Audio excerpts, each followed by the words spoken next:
Welcome to the conversation round developments in digital currency in Nigeria. And I will be discussing with Mr. Daniel Adekunle. He's a blockchain consultant and credited with developing what you would describe as the first Bitcoin ATM in Nigeria. He'll be discussing around the recent developments that have occurred from the regulatory angle in terms of cryptocurrency and the financial markets. Nice to have you join us virtually to have this conversation, Mr. Daniel. Daniel, thank you for joining us. You're welcome. How are you doing today? Very great. Thank you. So let's first begin with your views concerning the latest directive from the Central Bank of Nigeria restricting banks from carrying out transactions on cryptocurrencies. Is this a setback to your advocacy? I know that when we look at some of your engagements and interviews and interactions, you were advocating for legalizing the Bitcoin as a tender in the country. Okay, thank you very much. Yeah. Looking at the recent directives from the Central Bank of Nigeria, I would like to inform everyone that the Central Bank of Nigeria directed that circular to the bodies that they govern. Because before now, they see cryptocurrency and digital assets as commodity. So it's not legal tender. It means you can't say it's not money. So they don't have any right to ban cryptocurrency. So they were rolling out that circular, or they rolled out that circular to the institution or the bodies that they govern, like the deposit bank, the non-deposit bank, the financial inclusion, and it's not like a setback to me particularly, because I have seen this coming more than 4 years ago. So that's why I developed, the ATM machines without accepting any bank card or bank whatever. So it only accepts fiat. That's your paper money. So we don't have any connection with the bank because already we know the constitution. Now, according to Securities and Exchange Commission, that's the SEC. Okay, so Investment and Security Act 2007, Section 1, it says that digital assets or blockchain technology product and services are said to be commodity, and they are digital assets, like assets like diamond and all sorts. So the old Texas system, the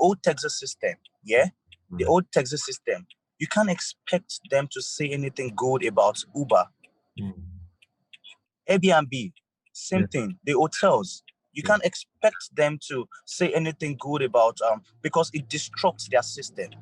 So that's why they came out recently. They came out and they said they are not putting any ban to crypto. They are just advising the bodies that they regulate. So I want everyone to know, everyone out there, that they find cryptocurrency useful and interesting. I want them to know that the CBN aren't directing to them. They are not talking to them.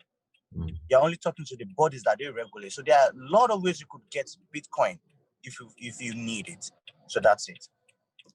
All right, I hear you when you say they're not directing it at the public, but in their circular, they also mentioned the public and said various reasons why cryptocurrency is being restricted for transactions in the banking space. They listed issues like terrorism financing, amongst others, which we'll still discuss in this conversation. But like you said, the Investment Securities Act listed the digital currencies, digital assets, blockchain.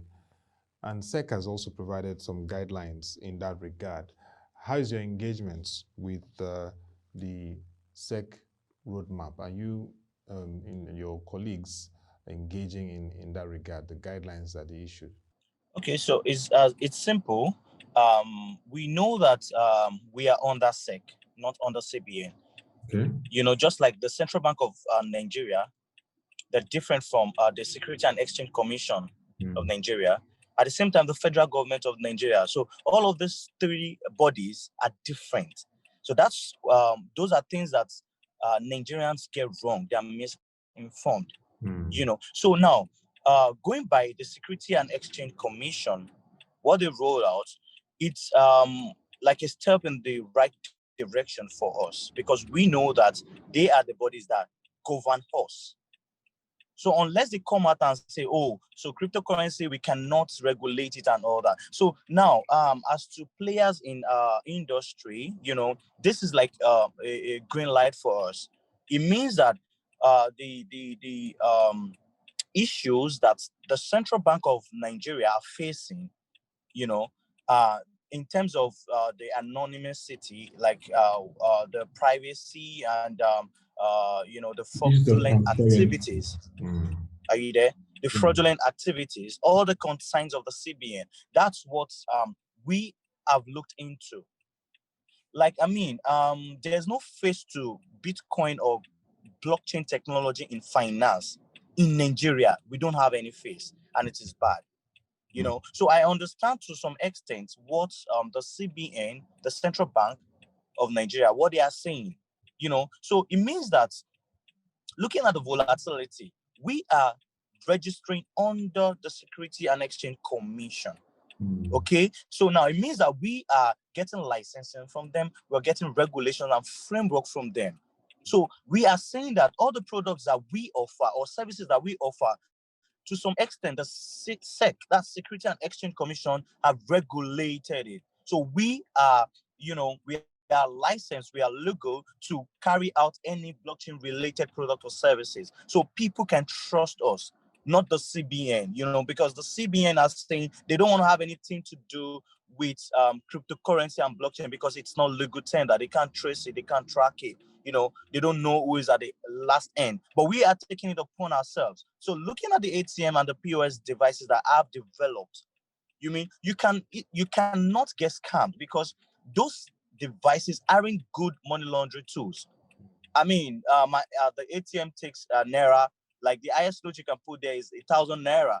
So imagine if you scam 500,000. Are you going to put 500,000 times? They are not good. So they support daytime, transactions, and we can see that, we can track it end to end. So all the concerns of, what you don't know, you don't know. We are experts in this field. Okay. So we know to some extent the loopholes and everything. So these are concerns that the CBN have put into. So that's why we are under the SEC. That's okay. An Exchange Commission. Does that answer your question? Definitely, I can see that it is more of now SEC has given that guideline, so it understands your ecosystem. But the Central Bank of Nigeria, like you rightly said, don't like the issues of volatility and some other underlying issues, which we'll still discuss in it. But just this week, billionaire Elon Musk, the founder of Tesla auto company, invested about $1.5 billion Bitcoin. Yeah, I know you put the richest man in the world. Now, this is a very bullish approach, and of course, it had its impact on Bitcoin. Now, is this major disruption going to further strengthen the case for global central banks? Because not just the Central Bank of Nigeria, but other central banks have been very cautious watching the developments around cryptocurrencies and blockchain. All the major leaders you can think of, Fed chairman, ECB presidents, all of them, Bank of Japan, Bank of Malaysia, Bank of Russia, they all are watching cautiously because they know any statement has implications. But there are like 5 countries that have digital currencies development. Well, in a nutshell, this bullish investment of $1.5 billion Bitcoin, will it strengthen the case for revisiting cryptocurrency as an option by digital currency? Okay, thank you. So this bullish approach, is actually going to strengthen the ecosystem to some extent. Reason being that, we cannot fight technology. It's either we join technology or it leaves us behind. So now, come to think about it. Before Elon Musk, that's the world richest man, the CEO of Tesla, and co-founder of PayPal and ex-founder of PayPal, before he could jump on this kind of revolutionary technology, he first tweeted, I think sometimes last year, that he doesn't want to have anything to do with Bitcoin. Later, the later part of the year, like last quarter of the year, towards December, he tweeted again that Bitcoin is a safe haven. After that time, he became the richest man in the world, overtaking Jeff Bezos. So now, looking at the volatility alone, without looking at the volatility, sorry. Now, this technology, we need it. It's a must. We need it. Now, looking at the China, they did the same thing. The China bank, before now, they banned crypto and Bitcoin precisely. Now they have tied Bitcoin to their digital yuan. Because they are testing their CBDC, that's the central bank digital currency. Almost all the countries in the world are testing this because they know that to some extent, paper money is fading away. Paper money, fiat is fading away. I mean, it is pretty simple. If you understand financial modeling very well, you would know that paper money is a form of debt. It's fading away. So without stepping on toes, we all do not have money in the bank. Because if I'm told, I see money to be freedom. That's what I consider money to be. So I should express freedom regardless of the time, regardless of the limit. I should not be told how much I'm supposed to spend, earn. So I'm not free to some extent. So this is what the advanced countries have seen in terms of developing, digital currencies. You understand? So the billionaire Elon Musk has given a bullish approach. So take a close range at this.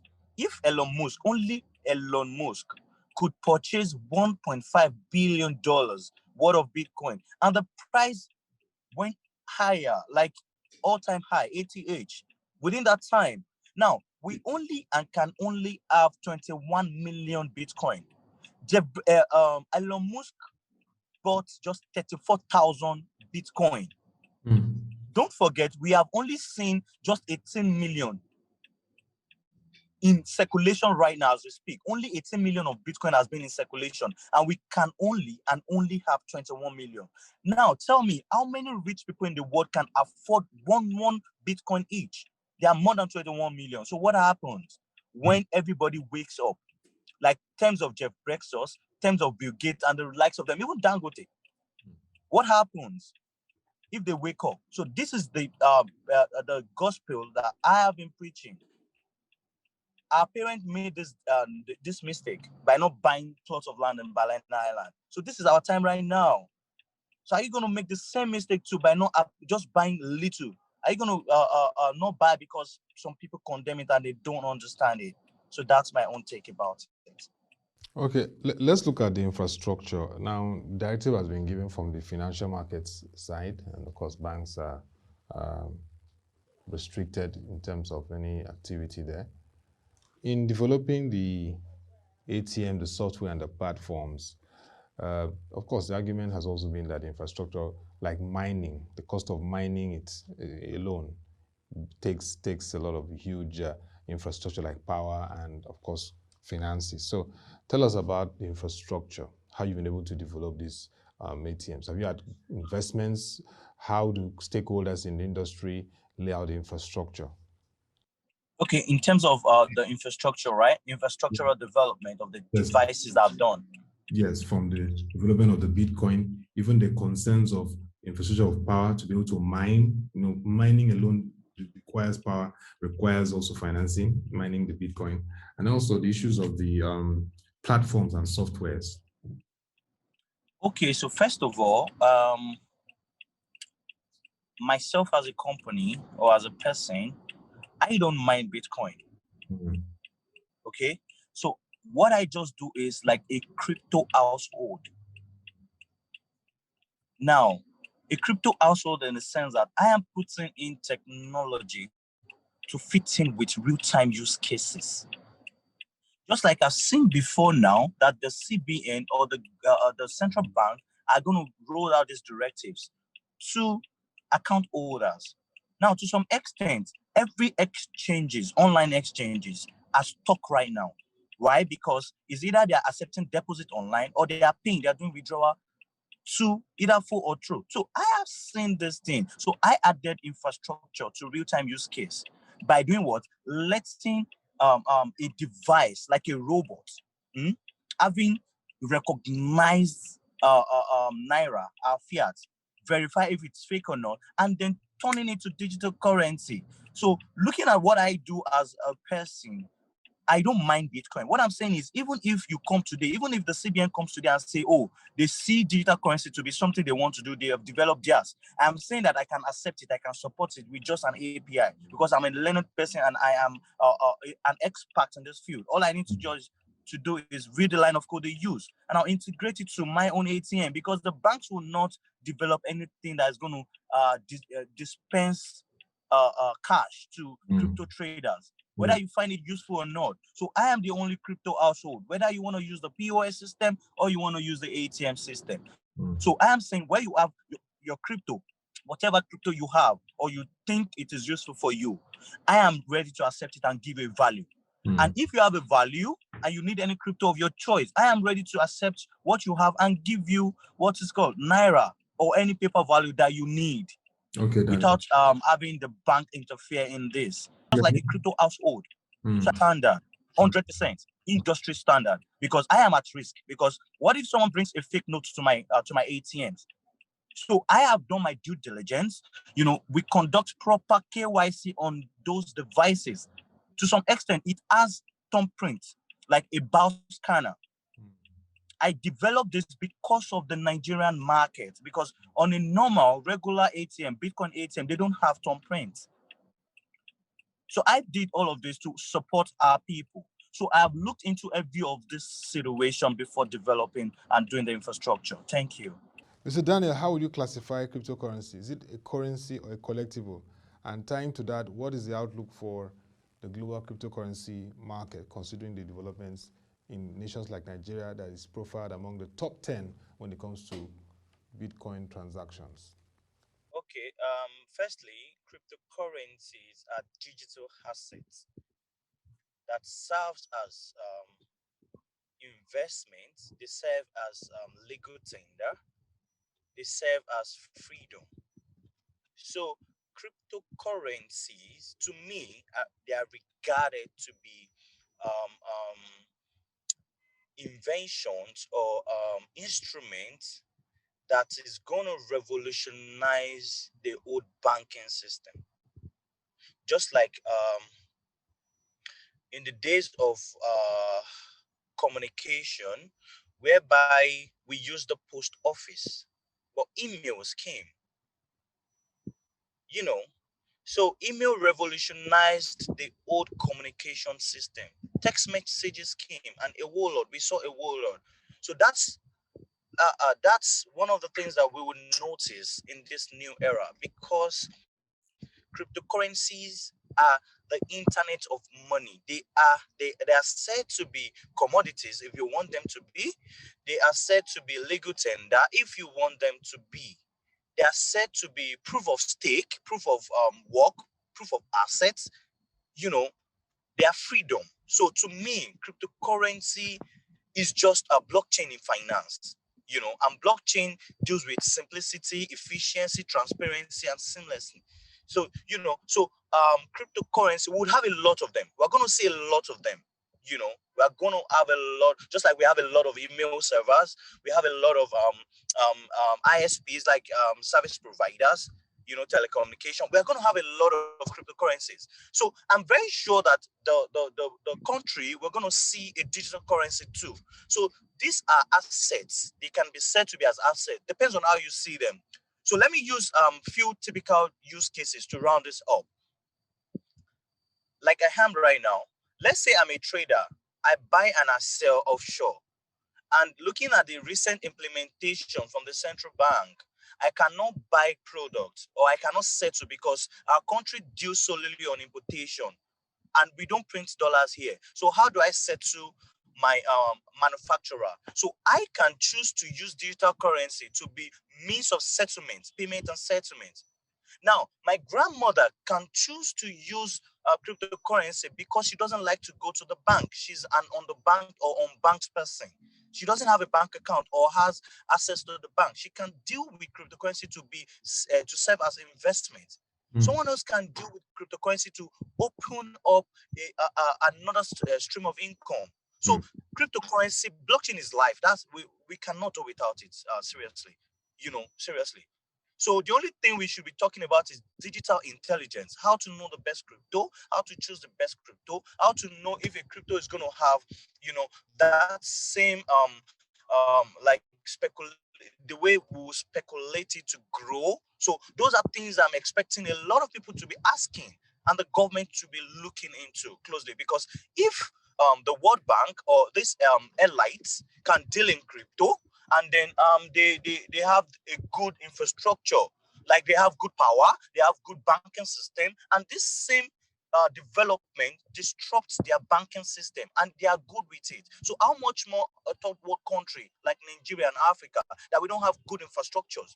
So this is the reality, and we just have to face it.